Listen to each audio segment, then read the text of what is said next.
Michel Sibra n'avait pas arpenté Ici-Jacques depuis 35 ans. Le village était le théâtre de son premier long métrage. Il l'avait transformé pour le plonger 150 ans en arrière.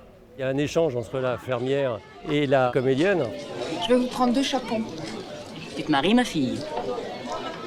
S'il n'était pas si timide. C'est vrai qu'aujourd'hui... Et à ce moment-là, elle entend le bruit d'un cavalier, elle se retourne et c'est celui qui est venu tuer son fiancé, enfin en tout cas l'homme qu'elle aime. Le drame qui se joue dans la Soule, c'est une histoire de vengeance de Christophe Malavoie, officier d'armée, contre un ancien militaire, cordonnier, Richard Boringer. Dans Ici-Jacques, beaucoup se souviennent de l'effervescence du tournage, dont Raymond qui guide le réalisateur.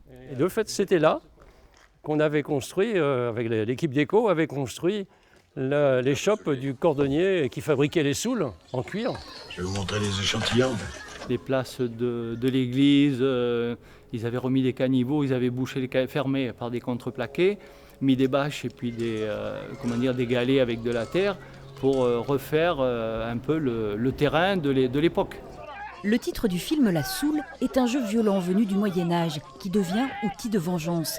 Ce sont alors les paysages champêtres de Dordogne qui deviennent décors. Je ne connaissais pas du tout la Dordogne et je me suis rendu compte tout de suite qu'il y avait un côté sauvage dans le vallonnement de ce département, et avec du bois, des forêts, etc., des talus. Pour les nombreux figurants, le réalisateur fait appel aux équipes de rugby du coin. Ils sont ouvriers, étudiants, agriculteurs comme Rémi Vessy. Nous, on a découvert ce que c'était que le cinéma, les techniciens, c'est fantastique à voir, quoi. Les décorateurs, un boulot phénoménal. Voilà, et nous, ça nous a vraiment plu. Ça nous a intrigués au départ, mais après, on était vraiment... on regardait ça avec des yeux d'enfant presque. Le soir de l'avant-première de la version restaurée, à Aimé, un autre figurant, Riri, Henri Armand, nous montre sa revue de presse de l'époque et une précieuse phrase de Richard Boringer à son propos. On parlait de tout. Tiens, Henri, par exemple, tellement gentil, une ferme de 140 hectares, il bosse comme un âne pour garder ça, et le dimanche, il joue au rugby avec les copains.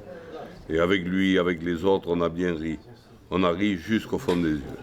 La projection est pleine d'émotion et de joie à revoir les anciens copains et le village d'Ici-Jacques dans un moment si particulier.